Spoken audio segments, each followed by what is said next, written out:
Hello everybody, my name is Nabil Andrian and welcome to the Chemmunicator. Today I have Dr. Rosales here with us to talk about, things like her research, what it's like to be a woman in STEM, and what it's like, she went to school here at UT, she did her undergrad here, what it's like to come back as a faculty member and, see how things have changed, has she taken any professors before, and all that stuff. So, first of all, customary question, Dr. Rosales, how is your research? What do you do? What's it about?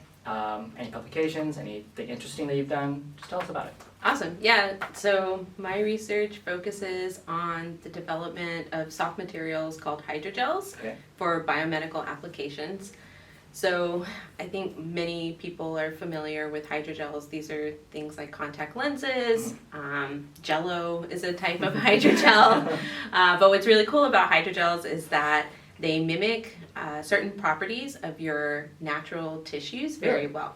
Yeah, so in particular, my lab is very interested in mechanical properties. So these are things like how stiff or soft the material is. And gels are mostly water, but we can formulate them to match the stiffness or softness of our body's tissues quite well. They're also biocompatible. We can formulate gels that host live cells.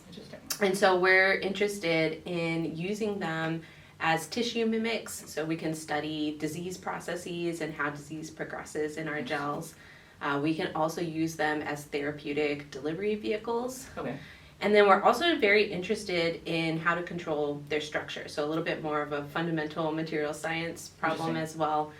We want to understand, if we use certain molecules, what does the material look like at the nanometer, micrometer length scales, and how will that impact cell behavior? So yeah, we have a bunch of different projects. Some of my graduate students work more on the biology side, doing live cell cultures and putting them into gels. Some of my graduate students work more on the chemistry and material science side, doing hydrogel development, and then we have some in between as well. That's really interesting. Yeah, so I wanted to do my master's. I'm doing a minor in materials engineering, so this all stuff always interests me. And I read this book on nanotechnology and all that stuff. So tuning the properties of materials has always been interesting to me. I know you are the vice chair of the materials engineering AIChE, is that correct? In AIChE? Yeah. Then the national, not here, because yes, not the student organization. Yeah. But in the national conference, you are vice chair, and I know you gave a talk last year in 2023. How's that like? We as students, we know AIChE as the students, as a community. But what about as your position? What is it like at the top? Yeah, that's a great question. So the AIChE, national organization has chemical engineers from many different research backgrounds or industrial backgrounds. And so actually I really enjoy going to the annual meeting every year, the national meeting, because it's a chance for me to see all of my chemie friends who don't work in biomaterials. There's people at the annual meeting that work in very diverse areas of chemical engineering. So, process engineering, optimization, pharmaceuticals, it spans a whole network. So within the materials engineering sciences division, you're right, I am vice chair, so that means that I'll assume the chair position next year. And our main focus is on programming for the annual meeting. And so within MESD, there are different areas like polymers, biomaterials, composite materials. And my role is to sort of oversee all the abstracts that get submitted to the annual meeting, make sure that they're sorted properly, work with the different chairs of the different areas to develop really good sessions that are scientifically engaging for the attendees of the conference. So it's a fantastic networking opportunity. Throughout the year, I have a chance to interact with chemical engineers from other universities and also from industry as well. And it's just really cool to sort of see how material science and chemical engineering intersect together. And overall. So there are a few other items, responsibilities associated with the role, but most of it focuses on programming. So I hear like you're talking about like you meet all these industry people at the National AIChE conference, and materials engineering at least, it doesn't necessarily flow into the general like flow of chemi. People think, oh, chemi, they're process engineers, they do this. So what made you pursue materials and specifically those structures instead of going into industry and stuff like that? Yeah, that's a good question. When I was an undergraduate here at UT, we don't have a dedicated material science department, right? Which is distinct from other universities that have material science and engineering. So actually, at UT, I feel like there's always been a good cohort of chemies that work on materials. They don't have their own department here. And I think for me, I actually started at UT as a mechanical engineer and plan to major. Yeah. Well, I joined chemi. So after my first year, one of the things, I got here, looked around a bit. I joined Society for Women Engineers, so SWE, and got to meet people who were majoring in other engineering disciplines besides mechanical. And I think I realized that I'm really drawn to thinking molecularly. Like I want to know what's going on chemically inside a process or a material. I'm very interested in molecular structure and how to control that. And so to me, like chemi overlapped really well with that because I could take chemistry, I could take organic. And then I saw the research that was going on in the department, and there were several people working on materials. And so I loved that in materials. The way that intersected with chemi, you could take it in a more like environmental sustainability direction. It could overlap with like biomedical applications. It just seemed like there was a lot that you could do from the chemical engineering perspective that applied to broad fields. So the coursework, I guess, is what sort of initially drew me to chemical engineering, but then the research is why I stayed. I saw faculty working on such broad applications of materials, and that's something that I just got excited and passionate about. Yeah, wow, okay. So, let's see. You are like a professor, you are a professor of 210, so Chemi 210, which is kind of like, I keep saying kind of, but it's the gateway to students taking chemi. So you see all these like new students, these fresh people coming into the program and getting into this new major that some people don't even know what chemi is about. Do students like that you see, do any of them like stand out to you? And if they do, like, can you see like from the very start what they're going to turn into in the future? Like, do you see like what they're going to grow? Like this person, that's going to be process engineering. That person's going to be materials. Can you see that, or is that something that doesn't really show up until later on in the years? Yeah, that's a great question. There are definitely students that stand out for different reasons. I think it's hard to predict what any career path is going to turn out to be, and oftentimes, within Chemi 210, students are still sort of getting used to the degree and getting used to approaching the professor. So I don't actually get a chance to get to know everyone as in-depth as I would like. So to be fair, I think there are many standout students that for one reason or the other, I just don't get to know. But yeah, I mean, there definitely are students that stand out every semester. And I think overall, I've just been impressed with how competitive and amazing the classes have gotten, since I was a student myself. So, there will be students that start Chemi 210 with a lot of background in engineering already. Maybe their family contains engineers, or maybe they just had a really good high school program that included engineering classes or went up through organic chemistry. Like, to me, that's wild that students are entering with that sort of background, because that was not me when I was a freshman. But, those students will hit the ground running, and you can kind of tell, who's proactive, who's taking initiative, and who has a little bit of a sense of what they want to get involved with already. But on the flip side to that, sometimes there are students who are maybe a little bit not late bloomers, but maybe start a little slower, but by the end of Chemi 210, they've gotten into the flow of it. And so and so you can tell, okay, wow, this student's grown a lot within the course of just one semester already. And then what I've observed is that they go on to do really well within the rest of the degree plan here too. So I like teaching Chemie 210 because I get to know students pretty early on, and then I can see, how they evolve through 4 years here at UT. And I don't know, that I just find that very exciting and inspiring for myself and, in terms of my own growth. I also used to teach Chemie 372 when I first started here, and I liked that class too, but it was totally different, right? So you get to know seniors who already have kind of made up their minds a little bit about where they're going to take their degree, but then they leave after one semester. And so some of those students I've kept in touch with as well, but you just have less time to really get to know them, and you don't experience as much of the growth as you do with students who start as freshmen, obviously. But you're a very personable educator, I know that, and I mean, UT obviously recognized that. You have been awarded the Texas 10 in 2019, right? Oh yeah. Yeah, that was awesome. And I was doing research, and I was like, wow, this is really cool that Dr. Rosales was one of the Texas 10. And then I realized even further that you are only one of 2 chemies who have received the award, including the other chemie is none other than McKenna himself. That's awesome. It's very humbling.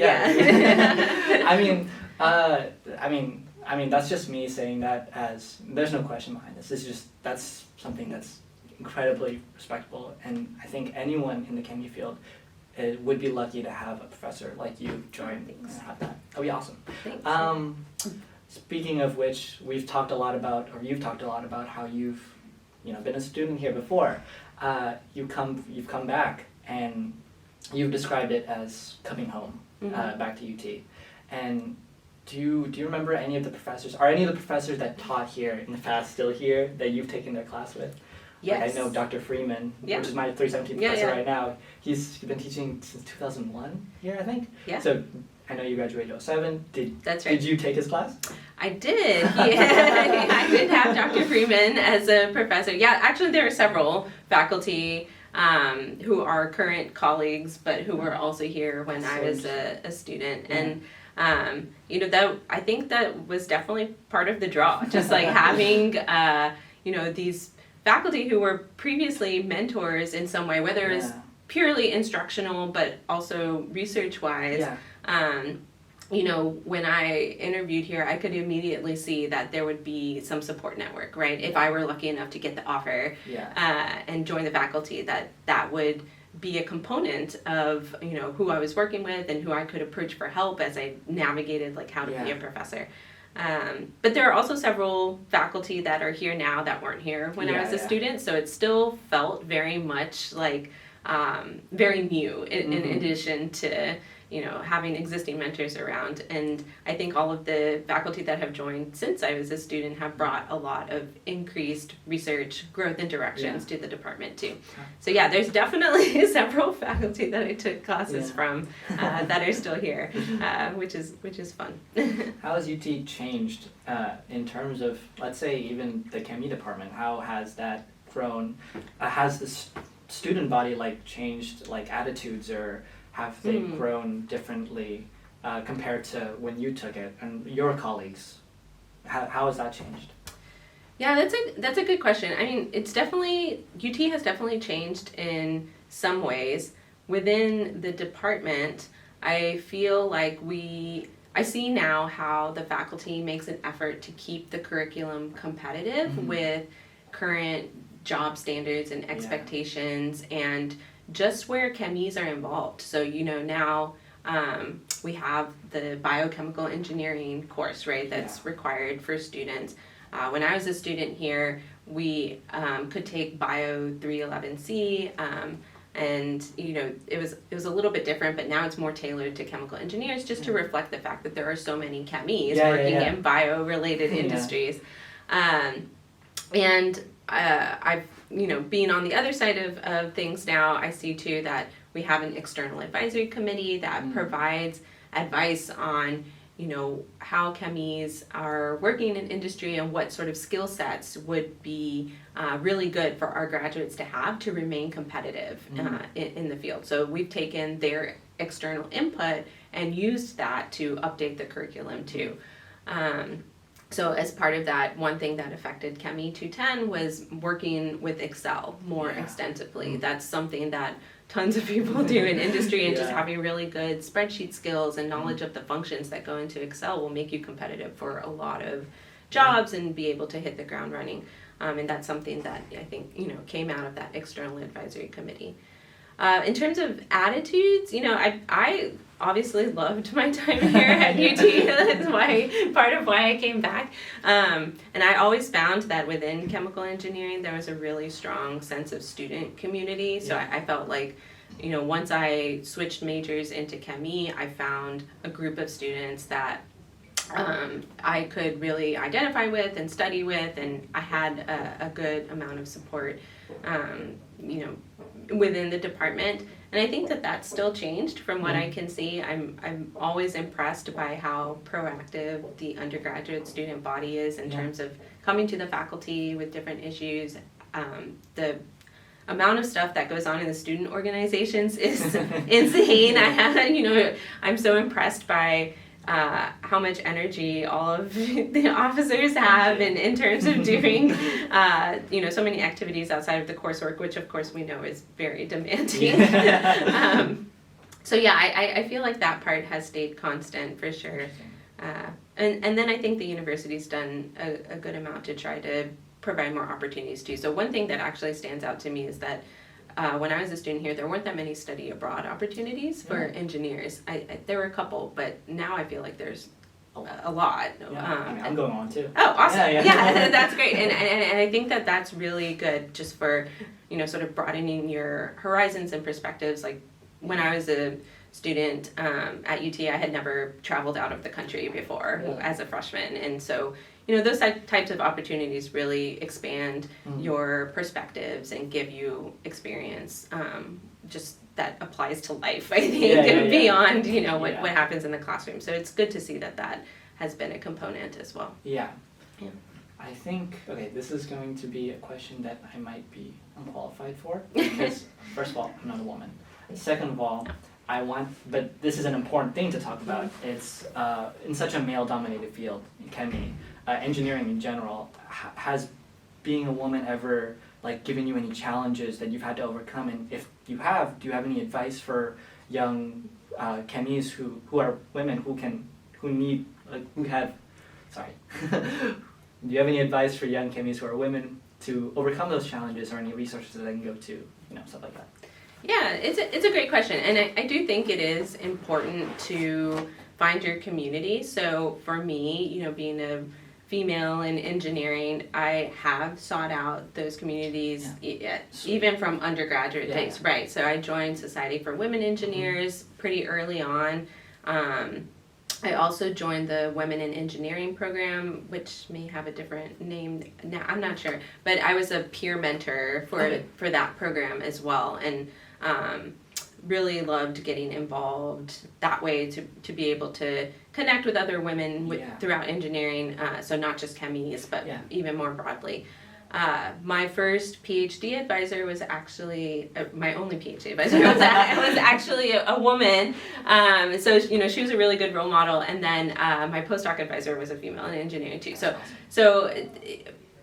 kind of as I moved through my career, I was able to not only build a network of peers, but I made sure to also seek out mentors who had similar experiences. And that's not to say that I only wanted to work for a female in engineering. I had co-advisors who were males as well, and they were also very strong advocates for supporting women in engineering. So, that it was great to work with them too. In terms of challenges, I think sometimes it can just feel lonely being one of few, no matter what demographic you're in, right? So for sure, yes, sometimes I do find myself being the only female on a committee or in the room of a meeting, and if that happens often enough, it can feel a little bit isolating, which is why that support network is so important. And I think that happens for, other demographic groups too, whether you're a person of color, for example, as well as, certain religious affiliations. So I recognize that that's an experience that we can all learn from for sure. And then in terms of addressing challenges, as I go sort of further throughout my career, I would say the main piece of advice I have is to seek out mentors who have gone through similar experiences or who can provide maybe an objective perspective. So, when I was starting a family and having my daughter, that's something that I definitely made sure to talk about with other faculty moms. Just like, how do you navigate this transition? It does put constraints on your time that are definitely a challenge at first.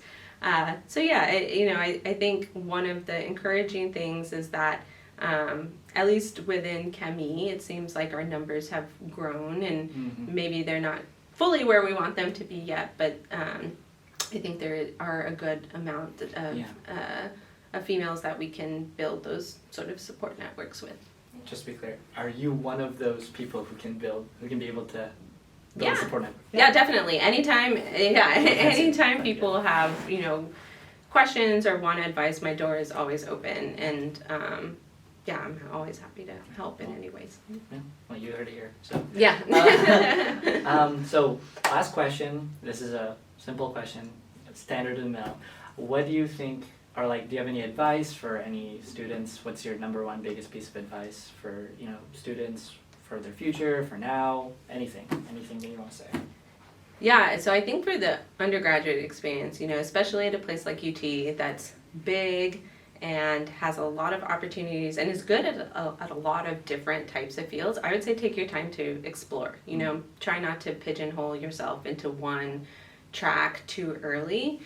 There's so much going on at this campus, and our alumni network is huge and extensive, so take the time to explore a few different things, maybe take a class outside of Chemie just to spark an interest or a passion, or join a student organization outside of Chemie. When I was here, I did all kinds of things. I did ballroom dance for a year. I did Habitat for Humanity just because I really wanted to help people, but also do something with my hands and maybe pick up a few skills on the side. So take the time to explore. It's a unique time in your life where you have people around you who are all learning at the same time. You have faculty and staff who are experts at different fields, so you can seek them out, and don't be afraid to just give it a go. The worst that can happen is that it doesn't work out, or someone says no to your request to meet, but so what? There's thousands of people on this campus, so just keep trying and figure out what you're really passionate about. Right. That would be my advice. Cool. All right, well, thank you guys so much for listening and watching. I had a great time. Did you have a good time, Dr. I did, yes. Fantastic. Thank you for having me. Okay, awesome. Well, like I said, thank you guys for watching. Check us out on Spotify and Instagram, and that'll be it. Thank you all so much. Bye-bye. Thank you.